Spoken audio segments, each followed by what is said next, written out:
겨울 서점에 오신 것을 환영합니다. 저는 김겨울입니다. 여러분, 7월입니다. 뭐 했다고 7월이 됐죠? 뭘 많이 하긴 했죠. 다들 올해 상반기를 어떻게 보내셨는지 궁금하네요.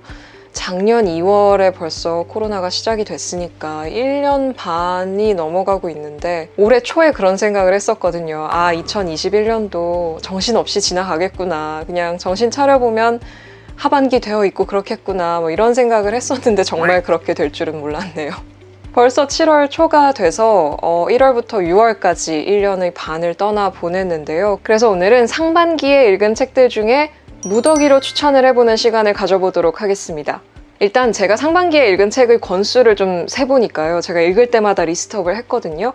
그 코믹스 만화책을 제외하고 84권이더라고요. 84권을 읽었고요. 제가 그 장르별로 한번 살펴봤어요. 뭘 많이 읽었는지. 제일 많이 읽은 게 소설이었습니다. 소설이 31권, 인문사회 부문을 합쳐서 19권을 읽었고요. 에세이가 18권이었는데요. 사실 에세이 같은 경우는 워낙 다루는 주제가 다양하다 보니까 과학 에세이도 있고 인문 에세이도 있고 좀 종류가 다양하잖아요. 그런 걸 감안했을 때 그런 이유 때문에 좀 에세이가 많았지 않았나라는 생각이 들고 과학이 많지 않다는 점이 좀 아쉽습니다. 그래서 하반기에는 과학책을 조금 더 읽어보려고 생각을 하고 있고요. 그 밖에 과학책도 있었고요. 예술, 실용, 희곡, 만화 등등등 다양한 책들을 상반기에 읽었습니다. 그래서 제가 상반기에 읽은 이 84권 중에 가장 많이 읽은 부문인 소설, 인문사회, 에세이에서 각각 3권씩을 뽑아서 오늘 추천을 드리려고 하고요. 유의사항, 이것은 베스트 3가 아닙니다. 베스트 3가 아니라 이건 어떤 기준으로 제가 뽑았냐면 상 이름을 짓기 좋은 책들로 제가 꼽아봤습니다. 이게 뭐라고 해야 될까? 제가 오늘 말씀드리는 책들을 물론 제가 좋아하고 이제 권할만 하다고 생각하니까 꼽는 것이긴 한데 제가 오늘 언급하지 않는 책들도 사실 그만큼 좋아하는 책들이 있거든요. 그래서 제가 어떡하지 이거를 다 말씀을 드릴 수도 없고 너무 그 시간도 안 되고 사실 좀 그래가지고 어떻게 할까 하다가 그럼 이렇게 하자. 상 이름을 잘 지을 수 있는 책으로 선정을 하자. 왜냐하면 상 이름이 바로 떠오른다는 거는 그만큼 그 책이 특색 있게 저에게 다가왔다는 뜻이니까 그렇게 한번 골라보자 해가지고 제가 상 이름 짓기 좋은 책 3권씩을 3부문에서 선정을 해봤습니다. 그러면 겨울서점의 2021년 상반기 결산 상 이름 짓기 좋았던 책 9권 무더기 추천 한번 시작해보도록 하겠습니다.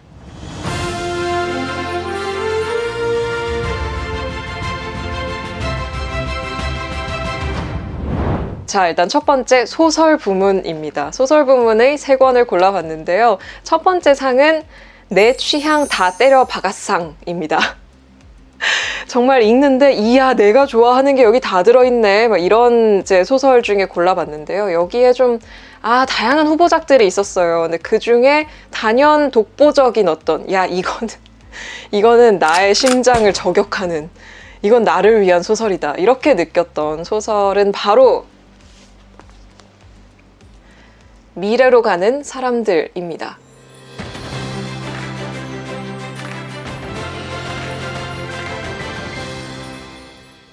김보영 작가의 장편 소설이고요. 여기에 뭐가 들어있길래 그렇게 제가 좋아하냐? 시간여행이 나오고요.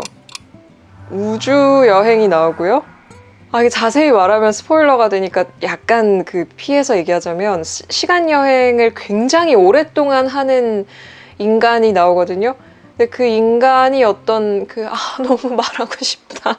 여러 가지 문명을 목격하게 돼요. 여기까지만 하겠습니다. 이제 더 말하면 제가 이 소설에서 좋아하는 부분들을 다 얘기하면 그게 이 소설의 전체가 되거든요. 스포일러가 너무 많아서 다 말씀을 드릴 순 없고 읽으면서 정말 약간 이거는 진짜 내가 좋아하지 않을 수가 없는 책이다. 이건 진짜 김겨울 사심픽에 무조건 들어가는 책이다. 라는 생각을 했습니다. 근데 이게 사실은 여기도 써있는데 스텔라 오디세이 트릴로지 3권이거든요. 근데 저는 이게 그 3번째 책인 거를 의식을 못하고 그냥 샀던 거예요. 근데 이게 앞에 2권이 더 있거든요. 주문해놨습니다. 네, 그것도 읽으려고 지금 생각을 하고 있고요. 순서상으로는 여기 수록된 그 소설들이 먼저 발표가 된 소설이라고 알고 있거든요. 그래서 이거 다음에 1, 2권 읽어도 크게 상관없을 것 같아서 굉장히 기대하고 있고요. 아무튼 네, 내 취향 다 때려 박았상. 네, 미래로 가는 사람들이었습니다. SF 좋아하시는 분들 꼭 읽어보세요.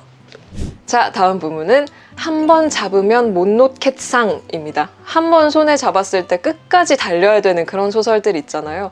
이것도 후보작이 진짜 많았는데 그 중에서 단연코 독보적인 한 권 골라봤습니다. 짠! 정유정 소설가의 완전한 행복.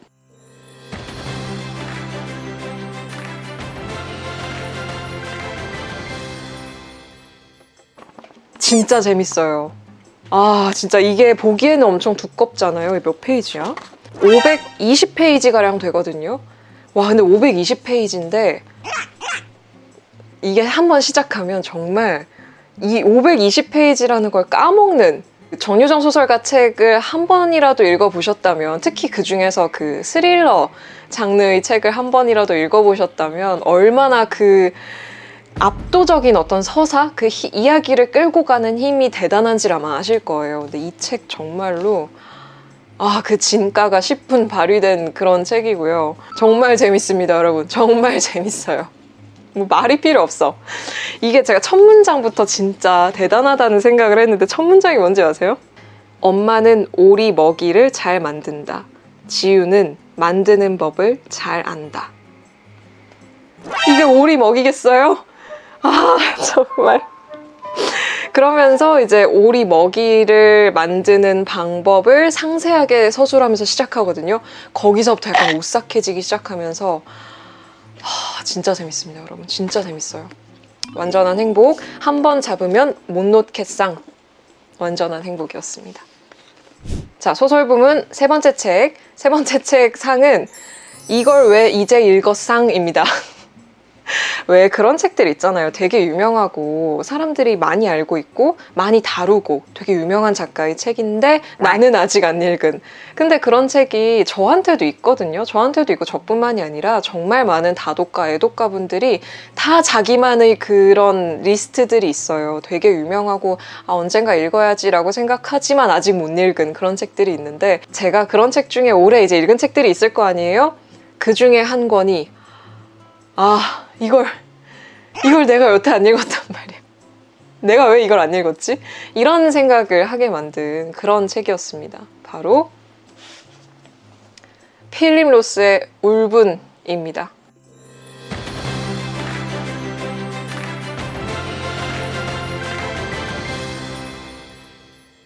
이 책을 제가 왜 읽게 됐냐면, 제가 그 라디오 북클럽 김겨울입니다 진행할 때 고정 게스트로, 지금은 최민석 소설가님이 나오시는데 그 전에 정영수 소설가님이 고정 게스트로 나오셨어요. 그 내일의 연인들 쓰신. 근데 그 정영수 소설가님이 필립 로스를 정말 좋아하세요. 그래서 이제 이 울분을 골라오셨는데, 근데 본인이 필립 로스를 너무 좋아해서 약간 필립 로스 영업왕이세요. 그래서 사람들한테 몇 권씩 사서 막 나눠주고 그러신다는 거예요. 그래서 이 울분을 골라오셨길래 저도 그 라디오 진행하면서 그 메인 게스트 분이 골라오시는 책은 매주 다 읽어가거든요. 그래서 뭐 두께도 얇고 이제 하길래 필립 로스 좋다는 얘기 워낙 많이 들었으니까 뭐 한번 볼까 이러고 보기 시작했는데 너무 좋아. 왜 여태 안 읽었지? 왜 안 읽었지? 막 이런 생각이 들면서, 이게 진짜 인생을 이렇게 서술할 수가 있나? 그러니까 이게 어떤 책이냐면요, 마커스라는 주인공의 인생을 따라가는 소설인데 앞부분에 나와요. 이 소년이 죽거든요. 근데 어떻게 죽게 되었는지를 쫓아가는 책인데, 그 죽게 된 경위가 대단히 특별한 사건이나 무슨 일생일대의 어떤 위기 때문에 죽은 게 아니에요. 마치 어떤 그 세상의 톱니바퀴들이 이렇게 서로 맞물려가면서 서로 의도하지 않았는데 전혀 몇 가지 사건이 얽혀서 이 소년이 결국은 죽게 되는 그 과정이, 그러니까 삶이라는 게 이런 거잖아요. 그러니까 우리가 선택하지 않은 것들, 우리가 의도하지 않은 어떤 행동들이 연쇄작용을 일으켜서 정말 예기치 못한 어떤 큰 결과를 만들어내기도 하잖아요. 그 과정을 너무나 소설적으로 잘 보여주는 거예요. 너무 감동했어요. 읽고 나서 와 진짜 엄청난 소설이다. 너무너무 인상 깊었고, 필립 로스 책을 제가 많이 읽은 건 아니어서 사실 이게 두 번째인가 그랬을 거예요, 제가. 그래서 너무 충격적이었고 필립 로스를 더 읽어야겠다 이런 생각을 하게 한 그런 소설이었습니다. 필립 로스의 울분, 이걸 왜 이제 읽었상 드립니다. 자, 이제 인문사회 부문으로 넘어왔습니다. 인문 분야랑 사회 분야에서 제가 읽은 인상 깊은 상 이름 짓기 좋았던 책들 한번 살펴보죠. 첫 번째 상은 한 집에 한 책 놓고 싶상입니다. 한 집에 한 책 놓고 싶상. 주인공은 짠!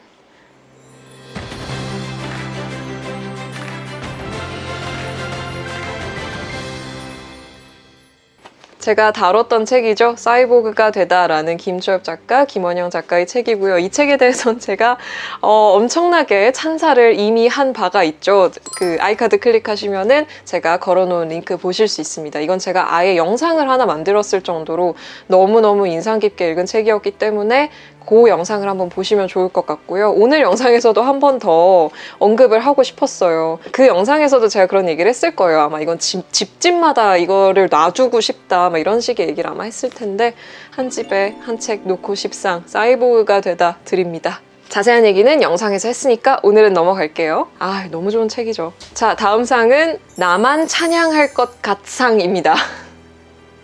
아니, 무슨 뜻이냐면 저는 제 개인적인 이유로, 저의 개인사적인 이유로 막 이러면서 읽었는데 너무 막 인상 깊게 너무 좋아하면서 참 막 이렇게 어떻게 막 이러면서 읽었는데, 이 좋음은 저의 지금까지의 독서 역사와 그리고 제가 개인적으로 관심을 두고 있는 어떤 주제들에 기반한 너무 좋음이거든요. 그래서 사실 이런 책은 제가 겨울서점에서 다루지 않아요.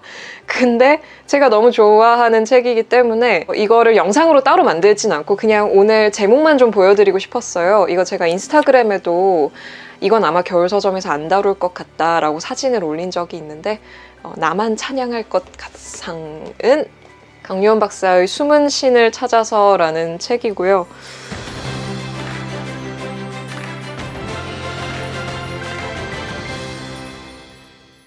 그 좋아하고 관심 있어 하는 주제 중에 하나가 어떤 그 신적 구원의 가능성 뭐 이런 주제거든요.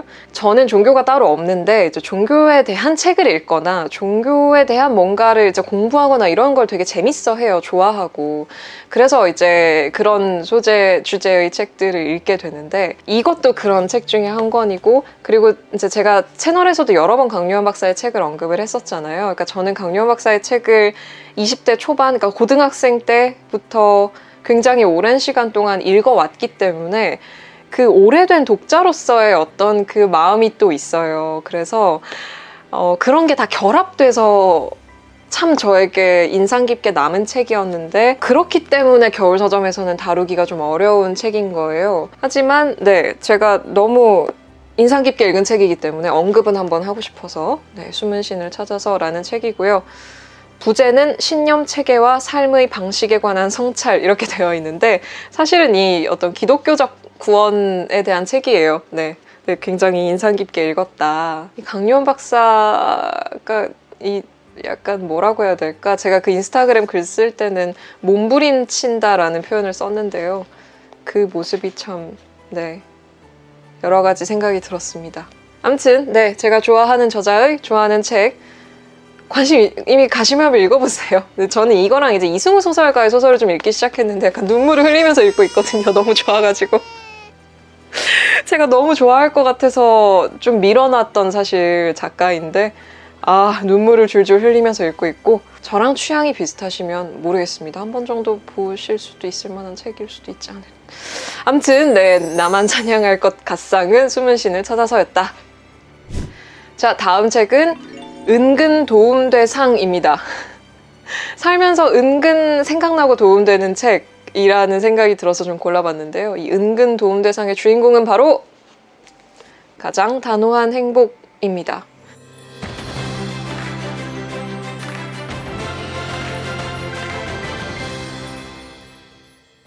철학을 몰라도 읽을 수 있는 53가지 마음 훈련 이렇게 써 있거든요. 이게 무슨 책이냐? 스토아 철학 책입니다. 이 부제가 삶의 주도권을 지키는 간결한 철학 연습이라고 되어 있는데 사실상 철학책이라기보다는 철학책인데 마음 다스리는 책? 뭐라고 해야 되지? 약간 그런 책이거든요. 이 책에서 아예 명시적으로 뭐라고 되어 있냐면 이게 에픽테토스의 책을 약간 현대적으로 재해석해서 그냥 들고 다니면서 약간 마음이 복잡할 때 아무데나 펼쳐서 읽을 수 있도록 한 그런 책이에요. 이 책은 바데메쿰이다. 오래전부터 사람들이 몸에 지니고 다닌 휴대용 책이라는 뜻이다. 이 책을 실전 지침서라고 부르고 싶은 이유는 삶이 실전이기 때문이다. 아예 이렇게 명시를 해요. 그러니까 약간 품에 넣고 다니면서 힘들 때마다 보는 마음 다스리기용으로 보는 그런 책인데 안에는 실제로 어떤 스토아 철학에서의 가르침들이 마치 이런 경전처럼 존댓말로 이렇게 써 있어요. 그래서 에픽테토스의 가르침을 현대적으로 풀이를 한 책이고 이전에 부산 보수동 영상에서도 지나가듯이 얘기를 했는데 제가 이제 스토아 철학 관련해서 여러 가지 책도 사고 좀 그런 이제 시기를 잠깐 보냈는데 원래도 관심이 있었던 분야이기도 하고 근데 그중에 좀 실질적으로 정말 어떤 지침서처럼 도움이 되는 이렇게 문득문득 생각나는 이제 그런 책이어서 마음이 어지러울 때 저에게 좀 도움이 되는 측면이 있었던 그런 책입니다. 그래서 은근 도움대상, 살면서 은근 도움대상 가장 단호한 행복이었습니다. 자, 마지막 에세이 부문에서 3권입니다. 일단 에세이 부문 첫 번째 상은요. 출간 전이지만 올해 베스트에 들어갈 상입니다. 약간 관상의 느낌으로 올해 베스트에 들어갈 관상이다 약간 그런 느낌으로 꼽아봤는데 이거 출간됐나? 잠시만요. 아니 제가 이거 출간 전 서평을 부탁받아서 보게 된 책인데 이 책의 소식을 들었을 때부터 좀 궁금했거든요. 어떤 책인지 아직 안 나왔네. 어떤 책이냐면 이거 제가 인스타그램에 올린 적이 있는데 마이너 필링스라는 책입니다.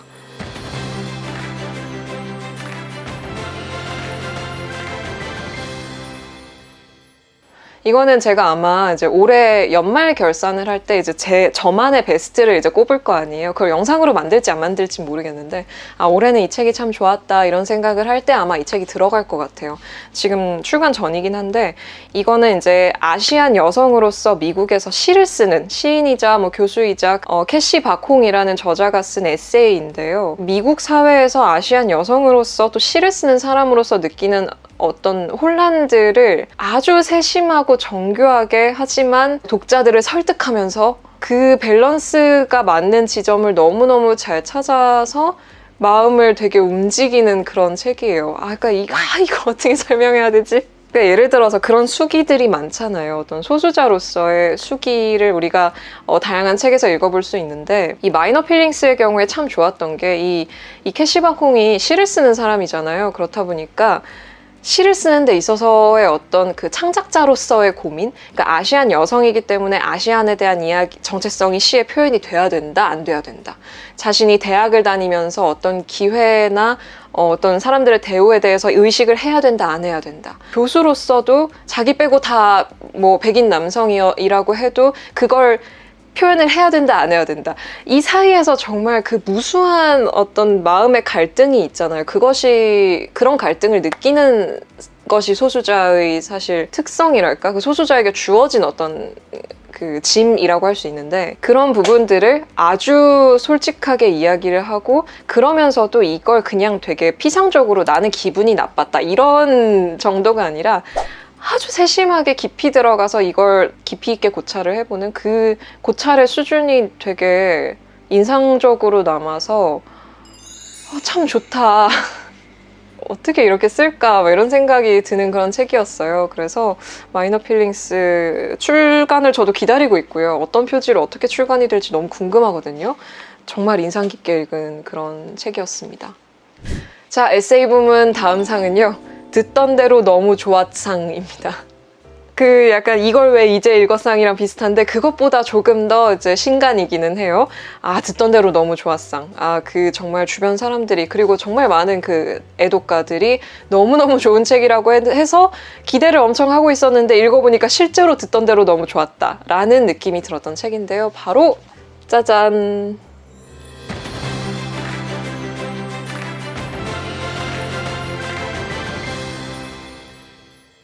어린이라는 세계입니다. 이 책 좋아하시는 분들 정말 많으시죠? 저도 이 책을 읽고 너무너무 인상적이었고 진짜 듣던 대로 좋은 책이었어요. 그러니까 정말 어린이라는 세계란 제목이 너무 딱 맞고요. 우리가 어린이에 대해서 가지고 있는, 왜 어린이는 우리가 전부 다 거치는 관문인데 우리 모두가 어린이를 거치잖아요.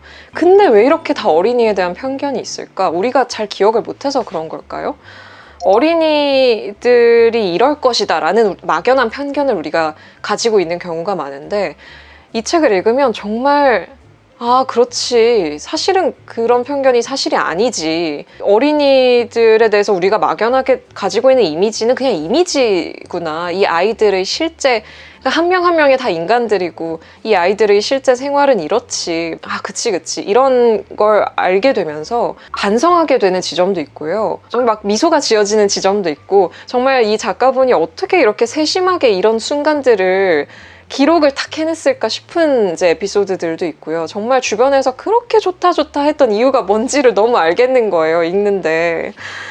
정말 듣던 대로 너무 좋았상이었습니다. 진짜 어린이라는 세계 정말 너무너무 추천하고요. 이것도 약간 한 집에 한 책 두고 싶상 줘도 될 것 같은 소중한 책이라는 생각이 듭니다. 그래서 적극적으로 추천하는 또 책이어서 어린이라는 세계 안 읽어보신 분들 읽어보시면 좋을 것 같아요. 그래서 듣던 대로 너무 좋았상 어린이라는 세계였습니다. 자, 에세이 부문 마지막 책이자 오늘의 마지막 책은 어떤 상이냐? 글을 이렇게 쓰다니 너무 부럽상입니다. 아니, 글을 이렇게 쓰냐? 진짜 너무 부럽다. 이런 생각이 드는 책 중에 또 여러 권이 있었겠죠. 근데 그 중에 참 나는 이렇게 절대 못 쓸 것 같다라는 생각이 드는 책이었는데요. 이 말만 듣고 약간 떠오르는 책이 있지 않으신가요? 제가 겨울서점에서도 이 얘기를 한 적이 있는데 바로 실패를 사랑하는 직업입니다.